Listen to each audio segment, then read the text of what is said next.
Hello everyone, welcome to తాలింపు studio. ఇవాళ మనం నాగచైతన్య హీరోగా విక్రమ్ కి కుమార్ దర్శకత్వంలో ప్రైమ్ వీడియోలో రిలీజ్ అయిన వెబ్ సిరీస్ దూత ది మెసెంజర్ గురించి మాట్లాడుతున్నాం. ఆ కథ విషయానికి వస్తే నాగచైతన్య ఒక మీడియా పర్సన్. ఆయన ఒక కొత్త న్యూస్ పేపర్ని లాంచ్ చేయబోతూ ఉంటారు అనమాట. కరెక్ట్గా ఆ లాంచింగ్ ముందు ఏం జరిగింది, ఆ పేపర్ లాంచ్ అయిందా అనే విషయంతో స్టార్ట్ అయ్యే ఈ కథ అనుకోకుండా నాగచైతన్య ప్రెజెన్స్లో నాగచైతన్య కళ్ళ ముందు కొంతమంది చచ్చిపోతుంటారు అన్నమాట. వాళ్ళు ఎందుకు చచ్చిపోతున్నారు, వాళ్ళని ఎవరైనా చంపేస్తున్నారా, వాళ్ళు చచ్చిపోవడానికి గల రీజన్స్ ఏంటి, అసలు నాగచైతన్య ముందే ఎందుకు ఇదంతా జరుగుతుంది, పోలీస్ ఆఫీసర్ క్యారెక్టర్ ఏంటి, ఈ ఈ ఏవైతే జరుగుతున్న మరణాలని ఇన్వెస్టిగేషన్ చేయడానికి పార్వతీ మేనన్ అనే క్యారెక్టర్ ఎంటర్ అవుద్ది. నాగచైతన్య ఒక వైఫ్. ఈ మీడియా రిలేటెడ్లో ఉండే కరప్షన్స్, ఆ మీడియాకి పొలిటీషియన్స్కి మధ్య ఉండే రిలేషన్స్, వీటి మీద జర్నీని చేసుకుంటా మెయిన్ క్రైమ్ థ్రిల్లర్ లాగా ఈ మర్డర్లు ఎందుకు జరుగుతున్నాయి అనే దాని మీద మెయిన్గా ఈ సినిమా కథ ట్రావెల్ అయింది. ఒక చిన్న ఫ్లాష్ బ్యాక్ ఎపిసోడ్లో వాటితో కథని ఒక ప్యాటర్న్గానే రిలీజ్ చేశారు. బాగానే ఉంది కథ. నెక్స్ట్, ఈ సినిమాకు ఉన్న ఫస్ట్ ప్లస్ పాయింట్ల గురించి మాట్లాడుతాం. ఈ సినిమాకు ఉన్న ఫస్ట్ ప్లస్ పాయింట్ ఏంటంటే సినిమాటోగ్రఫీ.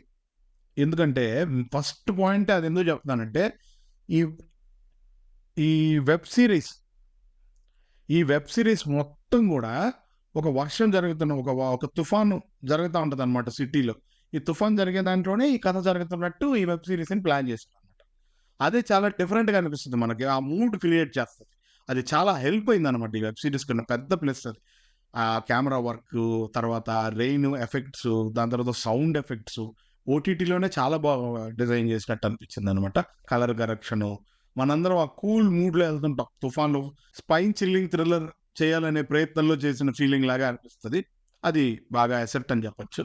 దాని తర్వాత పర్ఫార్మెన్స్లో Naga Chaitanya first plus point. Naga Chaitanya ఎందుకంటే బాడీ లాంగ్వేజ్ విషయంలో కానీ, హెయిర్ స్టైల్ విషయంలో కానీ ఆయన కొంచెం స్లిమ్ అయ్యి అది చాలా బాగా, ఆయన స్క్రీన్ ప్రెజెన్స్ చాలా బాగుండింది అనమాట. కథకు తగ్గట్టుగా ఆ బాడీలో ఆయన చేయాల్సిన విషయాలన్నీ ఆయన బాగా చేసి క్యారెక్టర్ని బాగా మనకి డైజెస్ట్ చేసే విషయంలో నాగచైతన్య పూర్తిగా 100కి 100 మార్కులు తీసుకున్నాడనే చెప్పాలి.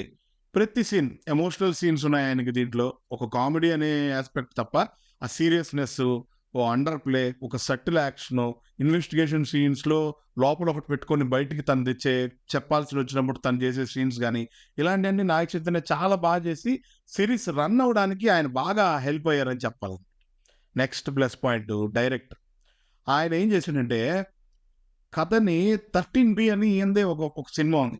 ఆ సినిమాకి ఈ సినిమాకి ఇది లేదు, కానీ స్క్రీన్ ప్లే విషయంలో, మెయిన్ ప్లాట్ రివీల్ చేసే విషయంలో ఆ 13B అనే అది కొంచెం అండర్ రేటెడ్ ఫిల్మే.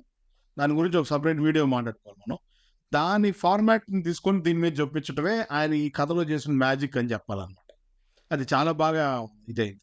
అదొకటి బాగా ప్లస్ పాయింట్. ఇవే ప్లస్ పాయింట్స్ ఈ వెబ్ సిరీస్. ఇక మైనస్ విషయానికి వస్తే లెంత్. వెబ్ సిరీస్ కూడా అంటే వెబ్ సిరీస్కి లెంత్ ఏంటి, వెబ్ సిరీస్ అంటేనే కొంచెం లెంత్గా ఉంటుంది కాబట్టి కదా, అలా కాదు కదా. ఎవ్రీ ఎపిసోడ్ ఎంగేజింగ్గా ఉంటే, ఎందుకంటే ఒక సినిమా మీద మనం మ్యాక్సిమం 2 to 3 అవర్స్ పెడతాం, అదే మ్యాక్సిమం లెంత్ అవుతుంది. అట్లా కాకుండా వెబ్ సిరీస్ మీద 6 అవర్స్ 8 అవర్స్ స్పెండ్ చేసినప్పుడు అంత మనల్ని కూర్చోబెట్టలేకపోతే టైం వేస్ట్ అవుతుంది. టైం వేస్ట్ అయిన ఫీలింగ్ వస్తుంది అన్నమాట. ఇది ఒక 6 అవర్స్ లెంత్ వచ్చినట్టుంటే 8 ఎపిసోడ్స్ ఉన్నాయి. ఇది ఒక 5 అవర్స్ అంటే ఇంకా కొంచెం క్రిస్ప్ అయి ఉండేది కథ అనే ఫీలింగ్ అయితే కలిగింది అనమాట. అదొక మైనస్ పాయింట్ అని చెప్పొచ్చు. దాని తర్వాత ఆర్టిస్ట్ యూజింగ్ అనమాట. ఎలాగంటే ఇప్పుడు పార్వతీ మేనన్ అనే పోలీస్ ఆఫీసర్ క్యారెక్టర్ ఉంది. చాలా మంచి ఆర్టిస్ట్. మలయాళంలో పెద్ద పెద్ద సినిమాలు, మంచి సినిమాలు, క్యారెక్టర్ ఓరియంటెడ్ రోల్స్ అవన్నీ చేసి చాలా మంచి పర్ఫామ్ చేయగల ఆర్టిస్ట్ అనమాట. ఆమెని చాలా సింపుల్గా ఊరికే ఆ ప్రతి సీన్లో చేతులు వెనక కట్టుకొని అలా ఇలా నడిచేసి వెళ్ళిపోతుంది. ఏంటి పార్వతీ మేనన్ ఇంతే చేస్తుందా ఆ సినిమాలో, ఇలాగే చేస్తుందా అనే ఒక ఇదండి. ఆ గురించి తెలిసిన వాళ్ళకి మాత్రం ఖచ్చితంగా అది ఆమెను పెద్దగా యూజ్ చేయలేదనే ఫీలింగ్ అయితే కలుగుతుంది. తర్వాత నాగచైతన్య పేరుగా చేసిన ప్రియా భవానీ శంకర్ తమిళ్లో మంచి ఆర్టిస్ట్. ఆవిడ చాలా బాగా చేస్తుంది. ఆవిడ కూడా ఇంకొంచెం better scenes, better characterisation design చేసి వీటి మీద కాన్సన్ట్రేట్ చేస్తుంటే ఈ లెంత్ అని ఇది ఉండేది కాదు. మరీ సెంటర్ ప్లాట్ ఓన్లీ నాగచైతన్య అనే ప్రతిదీ అన్నట్టు అయిపోయింది అనమాట. అవి సినిమాల్లో బాగుంటాయి. వెబ్ సిరీస్కి వచ్చేటప్పటికే మల్టిపుల్ క్యారెక్టర్స్ని ఆడియన్స్కి చెప్పినప్పుడే ఆ కిక్ వస్తుంది. ఓన్లీ సింగిల్ క్యారెక్టర్ మీద వెబ్ సిరీస్ని చూడాలి, అంత లెంత్ చూడాలి అంటే విసుగు వస్తుంది అనమాట. సో ఈ క్యారెక్టర్స్ బలం లేకుండా పోయాయి. సపోర్టింగ్ క్యారెక్టర్స్ బాగున్నాయి, కానీ మెయిన్ క్యారెక్టర్‌కి అవి పిల్లర్స్ లాగా సెట్ అవ్వలేకపోయిందనమాట. నెగెటివ్ షేడ్స్ ఉండే క్యారెక్టర్స్ కానీ, అసలు ఒక నెగెటివ్ షేడ్ ఉండే ఒక పోలీస్ ఆఫీసర్ క్యారెక్టర్ ఒకటొస్తది. ఆయన కన్నడ యాక్టరు 'రవి' అని ఆయన చేశాడనమాట. ఆ క్యారెక్టరు బాగా ట్రావెల్ చేస్తుంటది. బాగా ఎళ్తా ఉంటది. ఒకానొక పాయింట్‌లో అసలు ఆ క్యారెక్టర్ ఉండే సిట్యుయేషను ఎట్లా ఇప్పుడు నేనేం చెయ్యాలి? ఎట్టయిపోద్ది అనే సిట్యుయేషన్‌లో ఉండే క్యారెక్టరు ఒక వుమెన్ అబ్యూజింగ్ సీన్ అప్పుడు అది అసలు ఎలా ఛాన్స్ తీసుకోగలడు? ఇలాంటి ఒక పెద్ద సిట్యుయేషన్‌లో ఆడు ఇరుక్కొనుంటాడు ఆడు గూడా.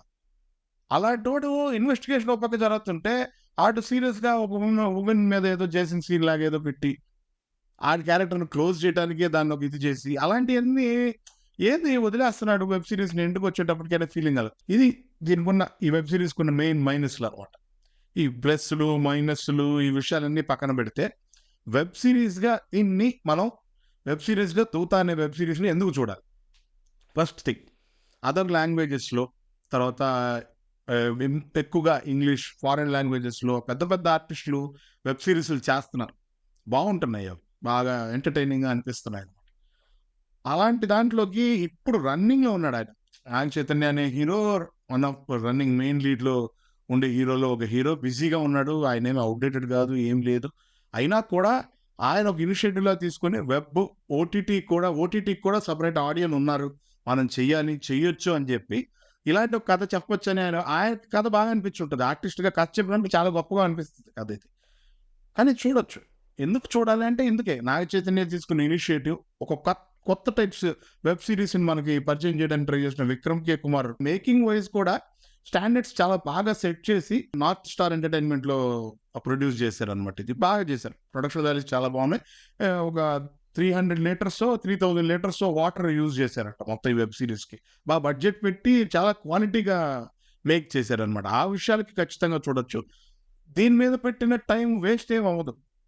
నా ఒపీనియన్ ప్రకారం ఏందంటే, మెయిన్ ప్రాబ్లమ్ ఏంటంటే, మోర్ కనెక్టివిటీ ఉంటది వెబ్ సీరీస్‌లో. ఎక్కువ సార్లు ఎక్కువ మందికి కనెక్ట్ అయిపోద్దనమాట. సెంటర్ పాయింట్‌గా నువ్వు ఒక క్యారెక్టర్ పెట్టుకొని జర్నీ చేయటం స్టార్ట్ చేసిన తర్వాత కథని, ఆ కథలో నుంచి నువ్వు జారెళ్ళిపోవడానికి మెయిన్ ప్రాబ్లమ్ ఏంటంటే, నువ్వు క్యారెక్టర్స్ పెట్టుకున్నావు. నీ వెబ్ సీరీస్‌లో ఉండే ప్రతి క్యారెక్టరు తీసుకొచ్చి సిట్యుయేషన్‌కి లింక్ చేయాలి అనేది కరెక్ట్ కాదు కదా! ఒక క్యారెక్టర్‌కో, 2 క్యారెక్టర్‌కో జరిగిన సిట్యుయేషన్‌కి మిగతా క్యారెక్టర్లతో రన్నింగ్ చేస్తే బావుంటది. అలా కాకుండా కనిపించే ప్రతి మనిషికి వెబ్ సీరీస్‌లోని ప్రతి మనిషిని తీసుకొచ్చి అదే పాయింట్ దగ్గర కనెక్ట్ చేస్తే ఇంకా అసలు ఫ్రెష్‌నెస్ ఏమి ఉండదు. ఏదో ఇరుక్కొని ఈళ్ళు కూడా, వాళ్ళు కూడా, వీళ్ళు కూడా ఇలాంటి ఒక ఫీలింగ్ వచ్చేసింది. అదొక్కటే మైనస్. మిగతాదంతా ఖచ్చితంగా చాలా బావుంది. తెలుగులో వచ్చిన బెస్ట్ వెబ్ సీరీస్ అని చెప్పాలి. మేకింగ్ వైస్ గానీ, స్టోరీ పిక్ చేసిన విషయంలో గానీ. ఇంక ఈ మైనస్‌లు ప్రతిదానికి మైనస్‌లు ఉంటాయండి. కానీ ఇంట్లో కూర్చొని ప్రైమ్ వీడియో మంచి సౌండ్ పెట్టుకొని 'దూత' చూసి ఖచ్చితంగా ఎంజాయ్ చేయొచ్చు. విత్ ఫ్యామిలీ చూడొచ్చు. దీనికి ఏ ప్రాబ్లమ్ లేదు. విత్ ఫ్యామిలీ అందరూ చూసి ఎంజాయ్ చేయాల్సిందే. 'నాగ చైతన్య' గారి స్క్రీన్ ప్రెజెన్స్ కోసమైనా, 'విక్రమ్ కే కుమార్' గారి స్క్రీన్ ప్లే ఇలాంటి విషయాలు టెక్నికల్‌గా చాలా బావుంది. సో, దీని మీద స్పెండ్ చేసే 8 ఎపిసోడ్ టైం వర్తే. So, please watch 'Dhootha the messenger' in Prime Video. చూసిన తర్వాత మీ ఒపీనియన్స్‌ని నా రివ్యూ ఎలా ఉంది? దాని మీద నేను కరెక్ట్‌గా చెప్పానా? లేదు మీరేదన్నా అనుకుంటున్నారనేది కామెంట్స్ రూపంలో మాకు తెలియజేస్తే, మేము ఇంకా బెటర్ కంటెంట్ మీకు ఇవ్వడానికి ప్రయత్నిస్తాం. ఎవరు సబ్స్క్రైబ్ చేసుకోవట్లేదు, మర్చిపోతున్నారు. Please like, share and subscribe. తాలింపు స్టూడియో.